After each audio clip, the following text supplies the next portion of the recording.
국제시장 이야기 좀 할까요? 네. 국제시장. 이 국제시장 영화가 지금 굉장히 논란이잖아요. 예. 그러니까 그 국제시장을 보고 나서 박근혜와 그 박정희 지지자들이 박정희 미화 영화라 그랬다며. 그러니까 국제시장을 보니까 국제시장을 보고 나서 박근혜와 박정희 지지자들은 이게 박정희를 박정희를 미화한 영화다. 박정희 시대를 그리워하는 영화다. 라고 이제 결론을 내린 거야. 그런데 국제시장을 본 사람들 중에 절반은 그렇게 생각 안 하더라고. 그게 박정희를 미화했다는 영화가 아니다. 그 시대에 고생한 사람들이, 고생한 아버지가 이 고생을 우리 대해서 다행이다라고 끝내는 것은 그 시대가 행복했다는 얘기가 아니다. 그럼 문재인 같은 사람이 그렇게 얘기했더만, 국제시장 이야기는 그냥 우리들 서민들의 역사다. 이건 박정희 미화 영화거나 그렇게 박정희가 잘했다는 얘기가 아니다. 예. 그러니까 이 영화를 보고, 그러니까는 이제 뭐 그 영화를 보고 일베가 막 띄웠다 이거 아니야. 그러면서 뭐 옛날에 그 겨울 왕국인가? 그거 띄우듯이, 엘사가 박근혜다 막 이러면서 띄우듯이, 국제시장이 뭐 박정희를 미화한 거다. 그게 영화를 보는 그 이해 수준이 딸려서 그런 거야. 가을 허수아비님 방이 내가 지금 방송하는 방이야. 그니까 국제시장이 박정희를 미화했다라고 보는 건 그 이해 수준이 딸려서 그래. IQ 낮은 애들이 그렇게 본 거고. 그 엘사가 박근혜다라고 그 엘사한테 가서 물어봐봐. 디즈니사에다 한번 물어봐봐. 그 엘사가 박근혜래요. 거기 동의하세요? 이렇게 한번 물어봐봐. 엘사 배우가 가만히 있는지 한번 물어봐봐. 엘사가 잘못한 거야? 자, 그런 것처럼 국제시장이 박정희 미화 영화다. 그거는 내가 볼 때 이 잘 만든 영화 한 편을 어떻게 업혀가려는, 그 잘 만든 영화 한 편을 어떻게 업혀가보려는 박정희 지지자들, 박근혜 지지자들의 얕은 꼼수라고 보이고요. 뭐 지나치게 뭐 국제시장을, 거기 박정희 미화한 장면이 뭐가 나오는데? 그 국제시장에 박정희 미화한 장면 뭐가 나와?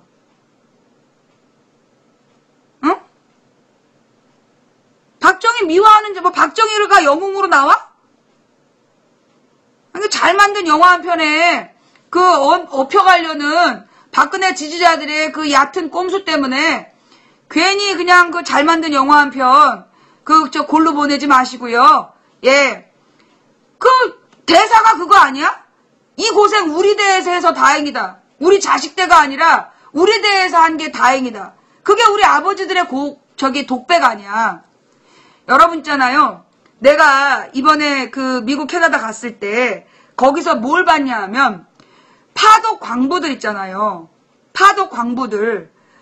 캐나다에 가면, 이거 중요한 얘기야. 캐나다에 가면 파독 광부들이 캐나다에 모여 살아요. 여러분 그거 몰랐죠? 독일로 파견됐던 광부들이 캐나다에서 모여 살고 있다는 거야. 그래서 왜 모여 살고 있냐 그랬더니 이게 이제 이 독일로 파견된 광부를 하러 갔던 사람들이 한국으로 돌아와가지고 아무런 일자리가 없더라는 거야. 박정희가 독일에 갈 때는 막 영웅이라 해서 보낸 거야. 그런데 한국으로 돌아왔는데 아무런 먹고 살 방법이 없었던 거야. 그래갖고 거기에 절망한 그 박정희에게 굉장히 화가 난 독일 그 파독 광부들이요. 망명을 하는 거야. 망명을 해가지고 캐나다에 가가지고 파독 광부 모임이 있대. 이 사람들은 기본적으로 박정희와 한국에 대한 실망을 갖고 간 사람들이라는 거야. 내가 캐나다에서 만난 우리 교민이 그 며느리야. 내 강연을 준비했던 그 사람이 그런 식으로 캐나다로 망명해 간 파독 광부들의 모임에 나가고 있는 시아버지를 가진 며느리가 나의 이 그 강연을 준비했던 사람이에요. 그래서 내가 알았어. 아니, 지금 팩트를 얘기하고 있는데 팩트는이라니. 그 미스터 김이라고 망치 부인을 캐나다로 초청했던 그 교민의 시아버지가 내가 만나서 인사도 했어. 예. 그분이 그런 식으로 모인 분이고, 그렇게 한국이 싫어가지고 망명을 해서 간 독일군, 그러니까 그 독일 파독 광부들이 모여 살고 있다는 거야. 예. 영화 국제시장에는 안 나오는 파독 광부 이야기, 10명 중 1명은 조국을 등지고, 일부는 빨갱이 누명을 썼다 이런 거죠. 예, 그래서, 예, 이 파독 광부들 얘기가 나오면, 박정희 미화다. 그건 잘못된 계산이라는 거야. 옛날에, 내가 살았던, 내가 이제 79년부터 82년까지 살았던 집이 있는데, 그 앞집의 아줌마가 독일 간호사 출신이야. 독일로 이제 간호사로 갔던 아줌마인데, 그 아줌마도 얼마나 그 박정희에 대한 비판을 많이 했는데, 그러다가 우리가 82년도에 전두환 시절에 이사 오면서 그 얘기를 더 이상 못 듣게 됐는데, 하여튼 그 당시에 독일 간호사로 갔던, 사람들이나 광부로 갔던 사람들이 어떤 생각을 갖고 있냐. 결국 자기네들을 팔아먹은 거 아니냐. 독일에 팔아먹고, 그들의 노동력으로 벌어들인 외화로 어떻게 했어요? 그 조국의 근대화에 바쳤다라고 생각했지만 실제로는 재벌들 돈벌이밖에 더 된 거야? 결국 경상도만 먹여 살리고 나머지 강원도나 충청도 전라도는 여전히 지금까지도 국가 중앙 경제에다가 의존하는 그런 잘못된 박정희 시대의 경제 구조가 만들어진 거 아니야. 그래서 자기들을 팔아먹었다라고 생각해. 실제로 내가 만났던 그 파독 간호사하고 내가 만났던 파독 광부는 그런 마음을 가지고 조국으로부터 버려졌다. 왜냐하면 그 당시에 이제 그 독일로 그 간호사하고 저기를 보냈잖아. 근데 그 당시 독일이 그러니까는 서독 동독이 나눠져 있었고, 그 베를린에서 동베를린 서베를린이 서로 이렇게 왕래가 됐다는 거야. 왕래가 됐는데 서베를린에 있던 사람들이 동베를린에 많이 놀러 갔다 왔대. 그 얘기 알아요? 그래서 이제 놀러 갔다 오고 그랬던 거야. 그러니까 독일 사람들이 아무렇지도 않게 서로 놀러 갔다 오고 왕래를 한 거야. 왜냐하면 그 60년대 70년대가 서독에서 동독에다가 돈을 투입할 때야. 막 투자를 해가지고 동독의 공산주의를 돈으로 무너뜨린 거예요. 서독에서 동독에다가 막 투자를 한 거야. 그래서 동독 사람들한테 돈의 맛을 보게 한 거야.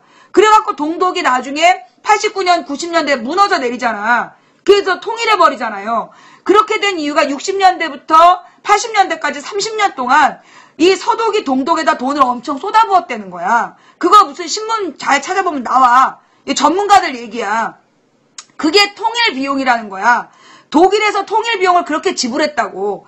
그래가지고 결국은 이제 그래서 서독하고 동독이 자유롭게 왕래를 했던 거지. 우리가 생각하는 것처럼 남북한처럼 서로 그렇게 왕래가 없었던 게 아니라 그 당시에 서독 사람들이 동독 가서 놀고 오고 그랬다는 거야. 그리고 우리나라 광부들 중에 그렇게 동베를린 가서 놀고 오고 그런 사람들이 있었던 거야. 많은 사람들이 그렇게 했대. 그런데 박정희가 자기가 정치적으로 무슨 선거를 앞두고 있다든가 이러면 동백림 사건, 동베를린 사건 막 이런 걸 일으켜가지고 몇 번 동베를린 놀러 갔다 온 사람이 하루아침에 간첩단되고, 하루아침에 간첩단되고 학생들 중에 유학생들도 그 당시 독일로 유학 간 학생들이 동베를린에 몇 번 왔다 갔다 했는데 그거를 동백림 사건이라고 간첩불로 묶어서 막 죽이고 그랬던 거 아니야, 박정희 때. 그래가지고 서울대 교수 중에 누가 있어. 그 서울대 교수 중에 최 무슨 교수였는데 이 사람이 자기의 제자들이 그 독일 유학을 갔다가 그 독일에서 동베를린에 몇 번 놀러 갔다 온 그거를 간첩단이라고 지목하라고 그런 거야. 그런데 그 교수가, 최종길 교수인가? 그 사람이 끝까지 그걸 부정했잖아. 자백을 안 해서 그걸 인정을 안 한 거야. 자기 제자들 간첩이라고 인정을 안 했어. 그래서 나중에 시신으로 발견됐잖아요. 시신으로 발견됐어. 광복군 장군도 만주 군관학교를 나왔다. 그건 누가? 어떤 사람이 만주 군관학교를 나온 광복군이지? 내가 잘 몰라서 그러는데, 만주 군관학교 나온 광복군 장군이 누군지 좀 알려줘 봐봐요. 내가 알고 있기로는 광복군 장군은, 우리 경희대 전신, 신흥무관학교 출신 장군들이었는데, 누가 광복군 장군이면서 만주 군관학교를 나왔어? 누구예요, 그게? 내가 몰라서 그래. 내가 알고 있기로는, 광복군 장군들은 그러니까 독립군 장군들은 신흥무관학교 출신들이야. 신흥무관학교 출신들 장군들이 있었는데, 만주 군관학교 출신의 광복군 장군이 누구지? 내가 몰라서 그래요. 만주 군관학교는 뭐냐 하면, 일본군이 중국의 북부 지역에다가 만주국이라는 괴뢰 정권을 세워. 그러니까는 비공식 괴뢰 군벌 국가를 만드는 거야. 그래가지고 그래서 중국인들을 막 죽이고 생지랄을 한 거지. 그래갖고 그게 만주 군관학교가 일본인이 만든 만주국이라는 괴뢰 정권의 군관학교였던 거야. 그래서 만주군 군관학교가 일본 군대를 양성하기 위한, 일본인에 충성하기 위한 군대였기 때문에 거기에서 광복군 장군이 나왔다는 얘기는 처음 들었어요? 누구야 그게? 만주 군관학교 출신. 물론 만주 군관학교에서 도망 나온 사람은 있을 수 있지. 그러니까 지금 박정희가 만주 군관학교 나왔다니까 박정희가 나온 만주 군관학교가 광복군 키워낸 학교라고 지금 우기고 있는 모양인데, 그거는 잘못하는 거야. 그건 잘못하는 거야. 만주국이라는 일본군이 만든 괴뢰 정부의 군관학교인데, 박정희가 왜 거길 나왔냐 하면, 일본 육사에다가 지원을 했는데 나이가 많아서 못 갔어. 그래가지고 자기가 만주 군관학교에, 가겠다고 한 거야. 거기 이제 견마지로로 충성할 때, 자기가 개처럼 말처럼 일본 군대에 충성할 테니까 받아달라고. 그게 이제 박정희가 혈서 쓰고 간 학교인데, 그 학교는 독립군 양성학교가 아니에요. 거기는 독립군 양성학교가 아니야. 독립군 양성학교는 신흥무관학교야. 만주 군관학교는 일본군 일본군 장교들을 만들어내는 거였고, 신흥무관학교가 광복군 지도자를 만들었던 데들이지. 백선엽이는 대표적인 일본 군대 장군 아니야? 일본 군대? 그리고 백선엽이가 대표적인 친일파잖아. 그러면 그래서 백선엽이가 원래 친일파로 분류되어 있는데, 박정희를 살려줬다고, 박정희가 백선엽을 막 독립군으로 미화한 거 아니야. 내가 지금 잘못 알고 있는 거예요? 내가 지금 잘못 얘기했어요?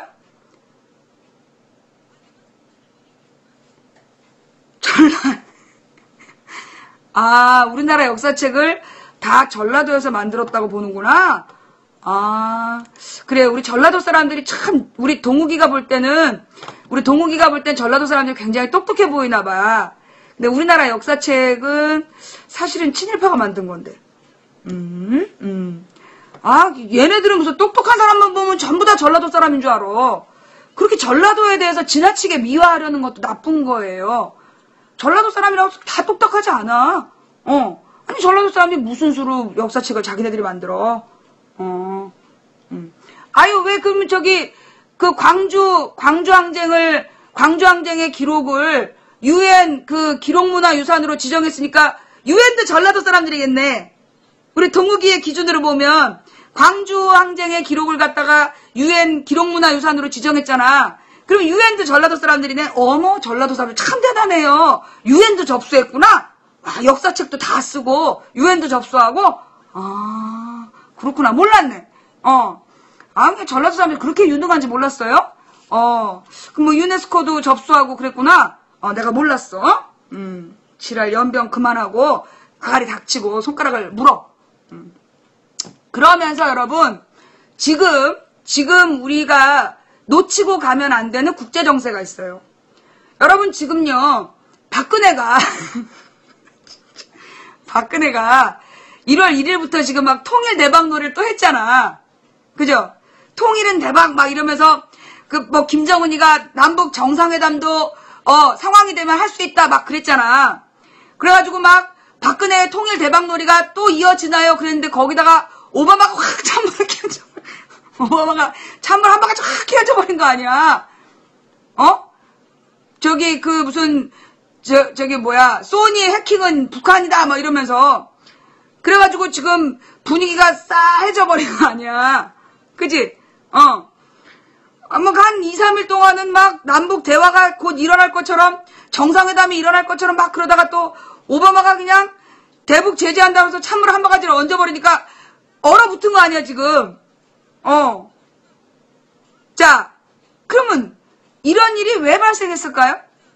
이게 왜 이런 일이 발생했을까요?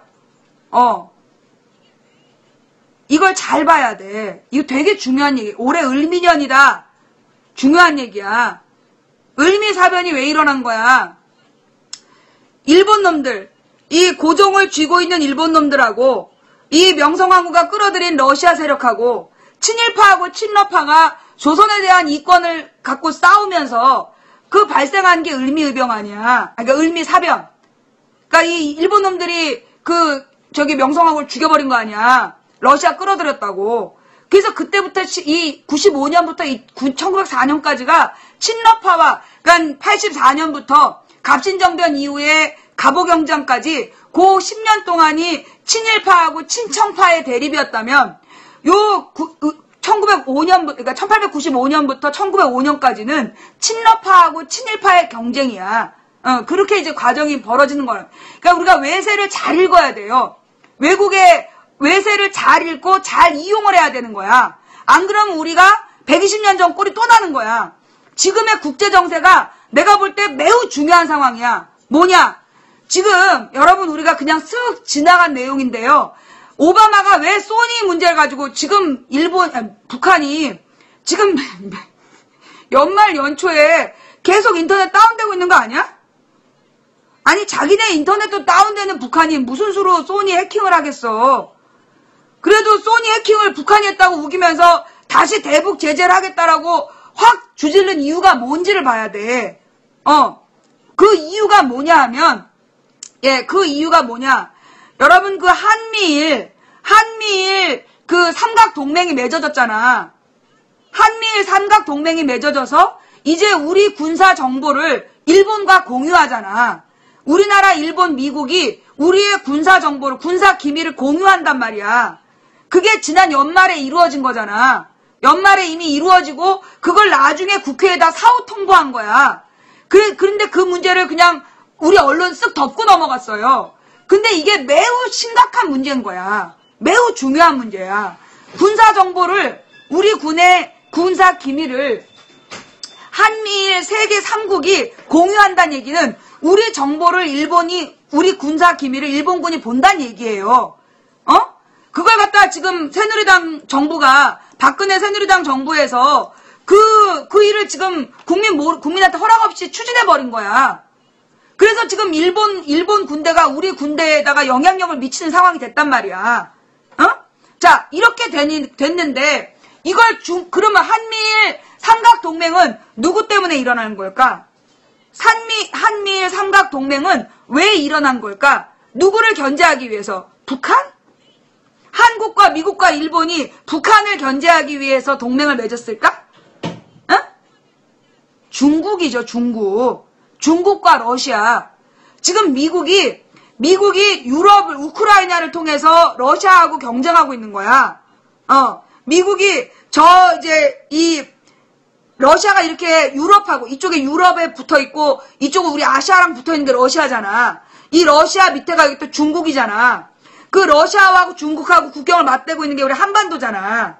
그래서 지금 중국과 러시아가 미국하고 지금 대립 중이야.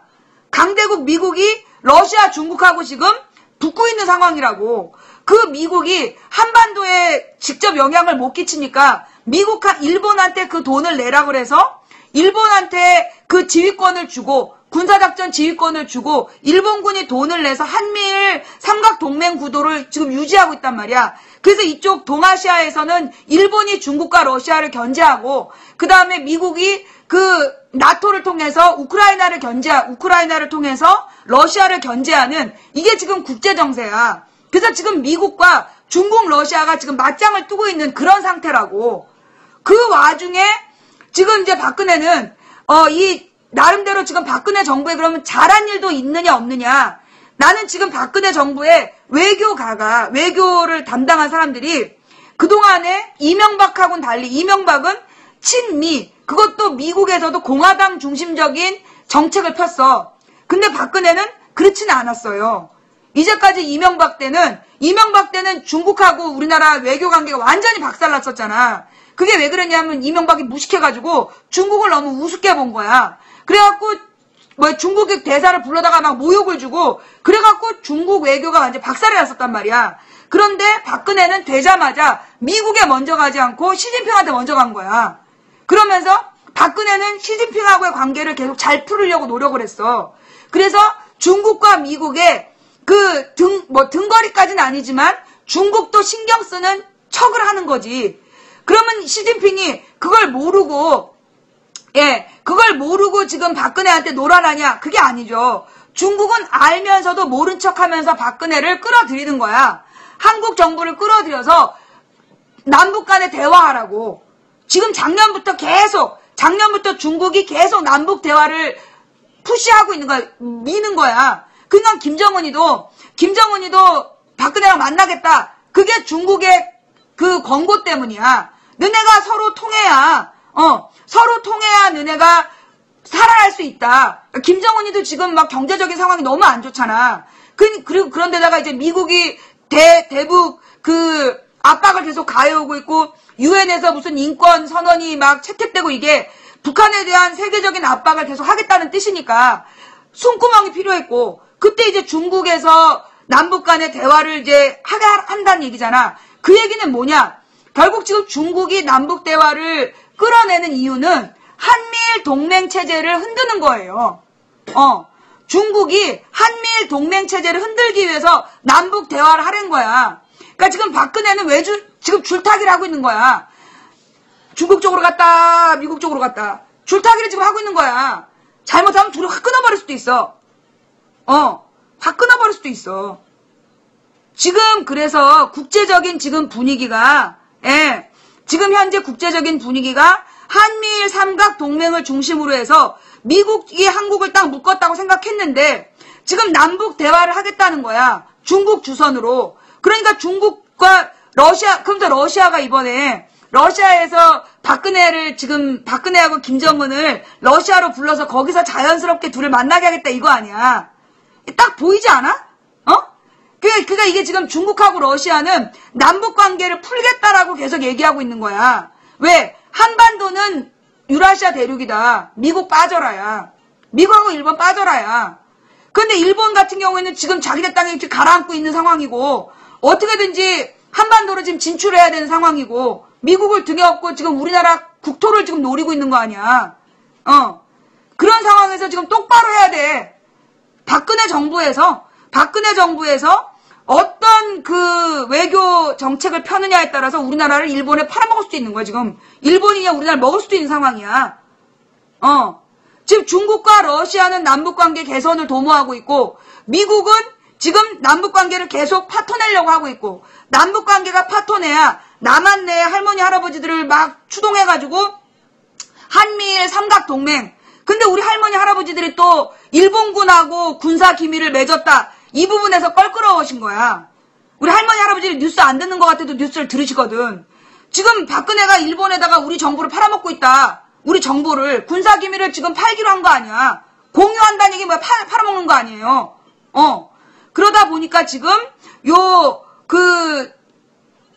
미국이 그래서 소니 문제를 가지고 찬물을 끼얹고 있는 거야. 그래서 지금 박근혜가 통일 대박놀이를 하다가, 그러니까 아마 지금 이제 이번 주에 뭔가 뭐 연예인 사건이라든가 큰 사건이, 왜냐면 지난주에 통일놀이를 너무 많이 했어.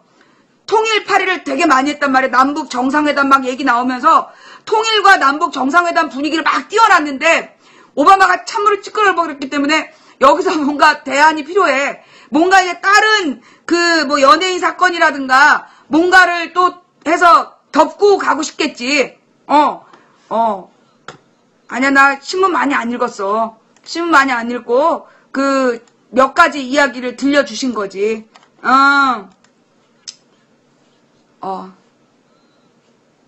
스캔들이 터졌어? 그게 이정재 스캔들이 터진 거야? 이정재, 이병헌? 그래. 하여튼, 그래서 이제 그래. 고마워. 토르. 내가 천둥의 신으로 보여? 정말, 미안해요. 그러니까 얘네들은 그래서 난 자꾸만 토르 그래갖고, 토르가 나쁜 놈인 줄 알았어. 토르가 나쁜 놈인 줄 알았더니 보니까 천둥의 신이더만. 얘네들 이제 드디어 나를 신격화하기 시작했어. 이제 그만해. 너네가 자꾸 그러니까 내가 참 민망하잖아. 그 망치 부인 이뻐졌어요. 뭐 이런 애들도 사실 우리 방에 초신자들이 들어오면 얼마나 놀래겠니? 자기네들이 볼 땐 머리 큰 아저씨인데 망치 부인님 예뻐요, 귀여워요, 귀요미, 뭐 귀척하지 마세요. 걔네들 굉장히 화나. 일반적으로 처음 온 사람이 볼 때는 그냥 머리 큰 아저씨로 보인단 말이야. 자꾸 그러니까는 이쁘다 그러는 것도 문제인데, 토르. 이 새끼들. 내가 그렇게 신처럼 멋있어 보여? 토르 잘생겼더만. 자, 넘어가서. 자, 정윤회 사건. 내가 정윤회 사건은 여러 번 얘기했잖아요. 정윤회 사건 터트린 게 누구야? 정윤회 사건 터트린 게 누구예요? 조선일보잖아. 이제까지 정윤회 사건을 주도한 게 조선일보야. 그러면 이 조선일보하고 정윤회하고의 어떤 관계가 있느냐? 자, 내가 그랬잖아요. 박근혜의 세력 기반은 소위 박정희 전두환 때 만들어진 군부 권력, 군부 세력을 바탕으로 한 권력이야. 그때 양성된 무슨 공안 검사 출신, 늙은 검사 출신이 박근혜의 지지 세력이라면, 군인 출신이나 공안 검사 출신이 박근혜의 세력 기반이라면, 이명박의 세력 기반은, 이명박이나 김무성의 세력 기반은 누구냐? 소위 김영삼, 그러니까 노태우 김영삼 때부터 득세하기 시작한 재벌그룹이야. 노태우 김영삼 김대중 노무현 20년 동안 권력과 돈을 키워갔던 재벌그룹, 그들이 소위 친이계인 거지. 그래서 소위 이제 새누리당 지지 세력은 그 두 가지 세력으로 나눌 수가 있는 거죠. 그러니까 늙고 고집센 과거 군부 세력, 그 다음에 소위 이제 이 노태우 김영삼 때부터 김대중 노무현도 재벌을 견제하지 못했잖아. 그 20년 동안 성장한 재벌 세력, 그들이 지금 친이 친박으로 경쟁을 하고 있고, 그 중에 이 재벌 세력이 갖고 있는 게 언론이잖아. 언론에다가 얘네들이 계속해서 광고비를 내고 있다고. 그래서 재벌계가 언론을 쥐고 흔들고 있는데, 그 언론이 정윤회 문제를 터뜨렸다고. 그 정윤회 문제는 뭐겠어? 박근혜 엿먹이는 거지. 한마디로 이 군부계, 옛날에 그 군부계 엿먹이는 사건인 거야. 그래서 내가 볼 때 지들끼리의 권력 다툼이지, 박근혜 길들이기이고. 그러니까 박근혜는 거기 열받아가지고 막 조연아 구속시켜버리고 그러는 거지. 그리고 누구야? SK 사면 안 해주겠다 이러면서 재벌 길들이기. 그러니까 재벌은 언론을 통해 정윤회 스캔들을 자꾸 띄워서 박근혜를 엿먹이고 있고, 박근혜는 재벌들의 그 사면권을 가지고 서로 길들이기를 하고 있고, 라는 합리적 의심이 든다, 이런 거지. 순위가 많이 떨어졌어요. 그동안 방송을 못했더니 한 열흘 가까이 방송을 못했잖아 내가. 그랬더니만 순위가 오늘 285위야. 예. 자, 또 궁금한 거 있어요? 또 궁금한 거. 지금 월가하고 이렇게 혼맥으로 다 연결되어 있어. 김무성은, 자, 그게 이해가 되지? 김무성은 사면시켜야 된다 그러고, 박근혜는 안 해주고, 이제 구도가 딱 이해가 되지? 그 구도가 이해가 되지? 재벌계와 옛 군부계가 한마디로 막 고분해갖고 간첩 만들던 그 박근혜 지지계와, 그 다음에 그 재벌들, 소위 이 재벌들이, 근데 그러면 얘네들은 진짜 적이냐? 적인 척 하는 거야. 적인 척 하는 거야. 왜? 지금 야당이, 야권이 뭐 힘을 합친다든가 이래가지고 크지 못하도록. 이게 이명박 때부터 언론이 만들어낸 프레임이에요. 뭐냐 하면, 야당의 존재감을 없애버리는 거야. 만약에 이번에 야권에서 결국은 이제 뭐 김대중계 노무현계가 붙어갖고 뭐 예를 들어 노무현계가 이겼다. 그러면 막 젊은 그 노무현 지지자들이 다시 뭉치고 야권이 또 클 수 있잖아. 그러니까 이제 그렇게 될 때 대비해서 야권으로 가는 그 카메라를 지금 이 여권이 분열되는 척하면서 보여주는 거야. 내부 싸움을 하는 것처럼 보여주는 거예요. 그래서 야권의 존재감을 없애버리고 그 김무성과 박근혜가 마치 대립하는 것처럼, 씨발 대립은 무슨 대립이야. 내나 한패인데. 그 옛날에 이명박 때 이명박이 4대강 한다. 그럼 박근혜가 좀 신중해라. 그러면 막 카메라, 그때 야당은 막 4대강 반대를 위해 막 삭발하고 막 길거리로 나가서 싸움한다는데 아무도 카메라가 안 가. 그리고 박근혜가 신중하라 그랬다고 박근혜는 집 앞에서 한 일주일 동안 막 기다려. 그럼 일주일 만에 박근혜가 이명박한테 한마디 하러 간다고 가. 둘이 밥 먹고 와서 내용이 많이 수정됐다. 그래서 이명박의 비리는 전부 박근혜 사인받고 한 거야. 이명박의 4대강 비리, 자원외교 비리, 방산 비리 전부 박근혜가 동의해 준 거야. 박근혜 동의 없이 할 수가 없었어. 그러니까 박근혜가 마치 이명박을 딱 비판하는 것처럼 하지만 결국 밥 한 끼 먹고 다 그냥 도장 찍어준 거야. 그게 이명박 때 박근혜가 마치 이명박을 비판하는 것처럼 해서 모든 언론을 이쪽으로 박근혜한테로 몰았던 거란 말이야. 지금 그걸 김무성한테 하려는 거야. 언론이 김무성을 막 띄워가지고 김무성이 박근혜를 견제하는 것처럼 생쇼를 또 하는 거지. 거기 넘어가면 등신인 거야. 뭔 말인지 알아듣겠어? 예. 니 왜 사냐? 반사? 너는 왜 살아? 그니까 뭐라 그러나, 남잔지 여잔지 이해가 안 되면 너는 왜 이 방송 왜 듣고 있어? 꺼져.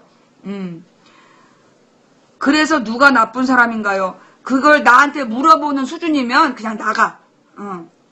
내가 너를 앉혀놓고 지금부터 100일 동안 너를 가르쳐봐도 네가 동굴에 앉아갖고 100일 동안 쑥하고 마늘을 먹어도 사람이 될 가능성이 없다. 그냥 너는 갈 길을 가라. 아유, 들어올 때 지능 검사를 할 수도 없고 이거 정말.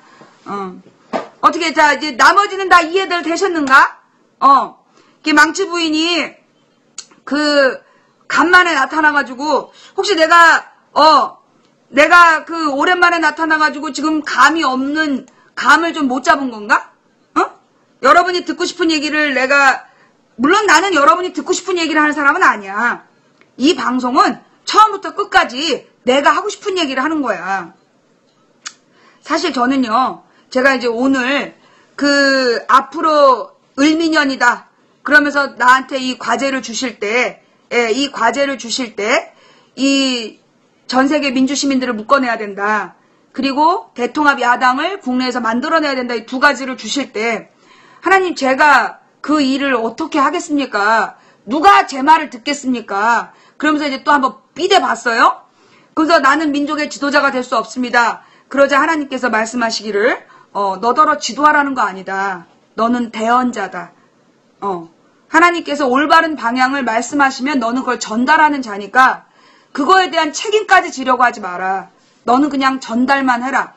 너의 의견을 듣든가 안 듣든가는 그들의 결정이다. 나는 무엇이 옳은 방향인지를 그냥 얘기만 하면 된다. 그거를 받아서 그걸 받아서 할 것이냐 말 것이냐를 결정하는 건 그건 국민들의 뜻이다. 국민들의 수준과 준비된 만큼 국민들이 준비된 만큼 따라가는 거니까 그 결과까지 네가 책임지려고 하지 마라. 그래서 저는요 그 말씀을 듣고 이제 그냥 나는 전달만 하는 거예요. 옛날에는 내가 전달하면 그게 되길 바랬어. 근데 그게 되길 바랬는데 안 되거든. 그럼 막 속상해가지고 뻑한 방송을 접고 그 우산 부인으로 살았는데 접었다 폈다. 그러니까 방송을 내가 내 맘대로 안 되면 방송 접어버리면 우리 동생이 네가 우산 부인이냐? 방송을 접었다 폈다 하게? 근데 이제는 내가 어떤 방향을 얘기했다 그래서 그 방향을 100% 사람들이 이해하고 100% 따를 거란 기대를 버렸어요. 그것도 욕심이야. 그냥 내가 한 얘기는 어쩌면 나의 개인의 의견으로 들릴 수도 있는 거야. 정말로 하나님하고 통하는 사람들은 망치 부인의 이야기를 통해 하나님의 뜻을 읽을 수도 있는 거고, 하나님을 모르는 사람들은 망치 부인의 이야기가 그냥 한 개인의 이야기로 들리는 거고, 그럼 거기에 동의하는 사람은 하나님을 알든 모르든 동의하면 같이 가는 거고, 나는 반대다 하면 같이 안 가는 거고, 그 같이 안 가는 것도 그들의 의견이라고 그냥 난 받아들이기로 했어요. 그래서 정말로 야당이 망치 부인이 제안했던 비책을 따를 것인지, 그래서 정말로 살아날 길로 갈 건지, 아니면 지금처럼 마주 달리는 전차가 돼서 서로 대가리 받고 죽든지, 나는 다 의미 있다고 봐. 대가리 받고 지금 이대로 김대중계 노무현계 친노 비노 이래가지고 서로 대가리 받고 다 뒤져버리면 싹 뒤졌으니까 새로 시작하기 좋지 뭐. 근데 부딪히기 전에 멈추고 정말로 범야권이 살아날 새로운 답을 찾는다면 그것도 또 고마운 거고, 같이 부딪혀 뒤지면 뒤지는 거고, 안 부딪히고 중간에 멈춰서 해답을 찾으면 고마운 거고, 나는 그래서 어떤 결과에도 그 하나의 결과가 옳은 거라고 생각하지 않기로 했어. 앞으로 되어지는 모든 것이 하나님의 뜻 안에서 될 거라는 믿음을 가지고 나는 다만 오늘 내가 외쳐야 될 바를 외칠 뿐이에요. 맨 처음에 내가 이야기했던 대로 나는 광야에서 외치는 자의 소리가 되어 듣든가 말든가 나는 외칠 뿐이다. 그리고 내 목을 잘라서 왕에게 바치거나 말거나 어쨌거나 나는 해야 될 일을 하면 되는 거다. 그러니 나는 그 욕심과 기대가 때때로는 우리에게 덫이 된다는 생각을 해요. 욕심과 기대가 에너지가 될 수도 있는데 때때로는 덫이 돼. 욕심과 기대가 너무 커지면 그 욕심과 기대가 너무 무거워서 일어서기 전에 무너져 내리는 것 같아. 그래서 어느 정도 기대감을 갖는 건 좋지만 그 기대대로 안 되면 다 박살이다 이런 생각은 좀 아닌 것 같아. 그래서 사실 그렇잖아요. 그 내 생각이 100% 맞다고 누가 그래? 내 생각이 100% 맞는 건 아니야. 그러니 여러분도 모두 그렇게 생각하세요. 여러분의 생각이 100% 맞는 게 아닐 수도 있다. 그러니 우리가 다 같이 답을 찾아가자. 나는 새누리당을 증오하지만 그러면 새누리당 지지자들은 다 죽어야 되냐? 난 아니라고 생각해요. 난 새누리당 지지자들이 새누리당을 버리고 정말로 민주와 인권을 사랑하는 상식이 통하는 합리적인 민주시민이 되길 바래. 그래서 정말 새로운 대한민국, 새누리당을 지지하던 야당을 지지하던 모두가 한마음으로 새로운 대한민국을 만들어야 된다고 생각해. 이대로 정말 이 냉전 체제로 옛날 냉전식 사고방식을 가지고 좌파냐 우파냐 서로 죽을 때까지 싸우는 거, 이건 난 대한민국 공멸의 길이라고 봐요. 멈춰야 돼. 이 싸움을 멈춰야 돼. 그리고 새로운 대한민국은 정말로 우리 모두가 이해하는 법을 지키는 상식이 통하는 합리적인 대한민국을 만들어 가야 된다. 바로 세울 수 있는 그런 나라가 돼야 된다라고 동의한다면 그 과거에 어느 당을 지지했는지 나는 중요하지 않다고 봐요. 그 토탈리콜이라는 영화가 있잖아. 옛날에 아놀드 슈왈츠제네거라는 그런 배우가 나왔던 토탈리콜이라는 영화가 있었어. 근데 이번 연휴 동안에 내가 누워서 그 계속 텔레비전 채널을 옮기다 보니까 토탈리콜이라는 걸 또 하네? 그래서 봤어. 옛날 생각하면서. 그런데 봤더니 아놀드 슈왈츠제네거가 아니라 전혀 새로운 배우들이 나오는 그리고 내용이 많이 그러니까 비슷한 주제지만 뭐 기법이나 이런 게 다 바뀌었더라고요. 근데 거기 굉장히 중요한 얘기가 나와. 뭔 얘기가 나오냐면 그 주인공 남자가 혹시 그 영화 봤어요? 새로 만든 리메이크한 토탈 리콜이라는 걸 봤어요? 그 영화의 주인공이 자기가 이중 간첩이냐에 대한 고민을 하는 거야. 과거에 내가 정말로 그 나쁜 놈 편이었는지 저항군 편이었는지 자신의 정체성을 몰라갖고 막 헤매는 장면이 나와. 그때 그 저항군 지도자가 그런 얘기를 해요. 너의 과거는 중요하지 않다. 네가 과거에 어떤 사람이었는지가 중요하지 않고 지금 현재의 선택, 그걸 잘하는 게 중요하다. 나는 그 말이 맞는 것 같아요. 우리가 과거에 어느 당을 지지했건, 뭐 어느 성향을 가졌건 나는 그거 중요한 거 아니라고 생각해. 지금 우리가 무엇이 올바른 길이냐? 나는 박근혜를 찍었던 많은 사람들이, 나는 그 박근혜를 찍었던 많은 사람들이 지금 박근혜가 잘못 가고 있다라고 생각한다고 생각해. 상식이 있는 사람들은 박근혜가 지금 전혀 기대에 못 미치는, 사실 박근혜를 찍은 사람들이 미쳐서 찍었겠어요? 솔직히 박근혜가 문재인보다 더 유능해 보였어. 내가 봐도 박근혜가 문재인보다 유능해 보였다니까?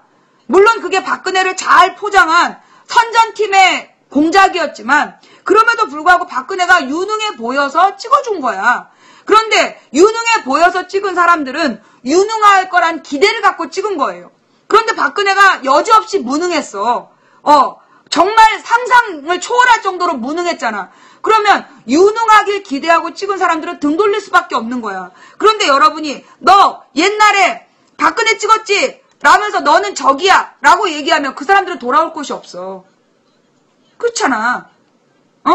그 사람들이 박근혜를 찍었던 건 지극히 상식적으로 박근혜가 다 잘할 거라고 생각해서 찍었던 거야. 그런데 지금 박근혜가 그들의 합리적 기대를 저버렸어. 그러면 그들이 돌아올 곳이 여러분이 돼야 돼요. 우리는 과거에 누구를 찍었든, 옛날에 노무현을 찍었다 이명박 찍은 사람들은 다시 우리 편이 될 수 없을까요? 난 아니라고 생각해요. 노무현을 찍었던 사람들은 이회창보다 노무현이 낫다고 생각했던 거고, 정동영과 이명박 중에서 이명박을 찍었던 건 정동영보다 이명박이 낫다고 생각했던 거고. 그렇잖아. 문재인과 박근혜 싸움에서 문재인이 자기의 주제를, 자신의 색깔을 분명히 드러내지 못했기 때문에 박근혜를 찍었던 거야.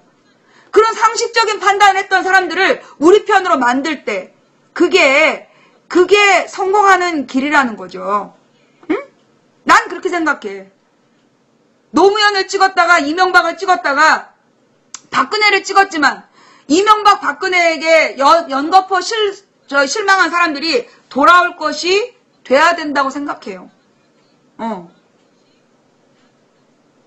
자, 오늘 망치부인 방송 어떠셨어요? 볼만 하셨나요? 사실 망치부인 방송이 아무나 듣는 방송은 아니에요.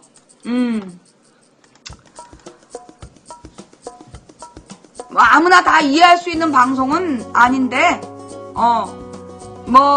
그래도 한번 얘기는 해보는 거야. 한번 이제 뿌려보고, 이 중에 10%만 알아들어도 성공한 거지 뭐. 하루에 200명을 설득했다 그러면 성공한 거 아니겠어?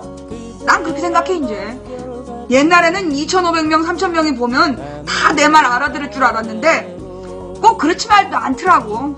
근데 내가 이제 한번 뿌려보고, 그 중에 10%만 알아들어도, 어휴, 대박 친 거다. 라고 생각해요. 내가 어디 가서 이 사람들 또 만나겠어. 그죠? 예.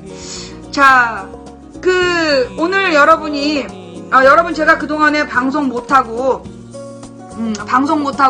여러분 기다리시게 해서 죄송해요. 사실 이제 내가, 마음이 준비되지 않으면 말을 못해. 마음이 정리되지 않으면 방송을 못하는데, 지난 2주일 동안 내가, 이 마음을, 뭐라 그러나, 마음을 잡지를 못했어. 내 마음을 잡지를 못해가지고, 음악을 이렇게 들어도 되나? 소리가 나오는구나. 예. 내 마음을 잡지를 못해서 내가 방송을 못하고 지난 2주일 동안 이렇게 잠수를 타고 고민을 많이 했어요. 그래서 결국 답을 찾았어. 근데 이 컴퓨터가 고장난 것도 어떻게 보면 내가 생각을 정리할 시간을 주셨던 것 같아. 컴퓨터 고장을 아니 계속해서 컴퓨터가 고장나 있었는데 오늘 알았다니까? 똑같은 화면인데 오늘에서야 원인을 알았어. 그래서 이제는 더 이상 두렵지가 않은데 어쨌거나 그동안의 화면이 그러니까 컴퓨터가 고장나 있었던 것도 이게 다 하나님의 뜻이라고 봐. 왜냐하면 그 2주간에 내가 지난주에 방송을 했다면 나는 답을 찾지 못한 상태에서 굉장한 독서를 퍼부었을 것이고 어쩌면 여러분들 모두를 다 절망시켰을지도 몰라. 내 답을 깨달을 때까지 하나님께서 쉴 수 있는 잠잠히 내 안에를 들여다볼 수 있는 기회를 주셨던 것 같아요. 그래서 여러분 오늘 방송 마음에 안 드셨다면 미안하고요. 마음에 드셨다라면 뭐 추천 좀 부탁드리고요. 예, 아직까지 추천 안 하고 본 인간들은 누굴까? 오늘 여러분이 주신 초콜릿은 망치부인의 불타는 10미닛을 만드는 데 사용되고요. 여러분이 보내주신 스티커는 망치부인 방을 1000명방 만드는 데 사용되고 있어요. 사실 오늘 마지막 스티커를 다 썼어. 어떤 사람이 나한테 화질을 좋게 하려면 스티커를 2500개를 또 써서 화질을 좋게 만들라는데 오늘 내가 가진 스티커 다 썼어. 다음 주부터는 그냥 500명 방으로 해야 돼. 스티커가 그렇게 많지가 않네. 예, 마지막 스티커를 다 썼어요. 그 다음에 여러분이 보내주신 별풍선으로는 망치부인의 방송 제작비가 꽤 들어요. 하여튼 오늘 선물해주신 후원해주신 모든 분들께 감사드리고 많은 분들이 망치부인한테 후원하고 싶다, 후원 계좌를 열어달라 이러시는데요. 제가 시의원 부인이라서 서울시의원 부인이라 후원 계좌를 만들 수가 없어요. 후원 계좌를 만들면 선거법에 위반이 돼요. 그래서 제가 계좌를 만들 수가 없고요. 제가 공식적으로 받을 수 있는 후원은 오로지 아프리카의 유료 아이템밖에 없어요. 네, 그거 이해 좀 해주시고요. 그 다음에 제가 어디다 공개적으로 기부도 할 수가 없어요. 예, 그것도 선거법 위반이기 때문에. 그러니까는 망치부인아, 너 별풍선 받아서 어디에다가 기부해라. 그런 얘기 하지 마세요. 제가 기부하면 선거법 위반입니다. 네. 자, 오늘 시청해주신 모든 분들께 감사드립니다. 그리고 추천해주신 2999분께 감사드립니다. 오늘 추천해주신 분들은요, 좋은 꿈 꾸시고요. 오늘 추천 안 하신 분들은, 새반스 입고 설사하세요. 옷에다가. 예. 자, 들어주신 모든 분들께 감사드리면서 매니저 여러분 수고하셨습니다. 오늘 화질이 안 좋은 점은 지금 컴퓨터가 고장이 나서, 아까 컴퓨터에 인터넷 회선에 문제가 생겨가지고, 예. 인터넷 회선에 문제가 생겨서, 지금 방송을 못했어요. 네. 내일 오전에 고칠 수 있으면 고쳐가지고요. 방송할게요. 인터넷 회선 뭐가 문제인지 한번 찾아볼게요. 감사합니다. 지금까지 도봉구 창동 사는 불량주부 망치부인이 운영한 생방송 시사 스타방이었습니다. 시청해주신 모든 분들께 감사드리면서요. 다음 방송은 내일 낮 2시. 예, 후원해주신 여러분 다시 한번 감사드립니다. 추천해주신 여러분 또 감사드립니다. 감사합니다. 망치부인이었습니다.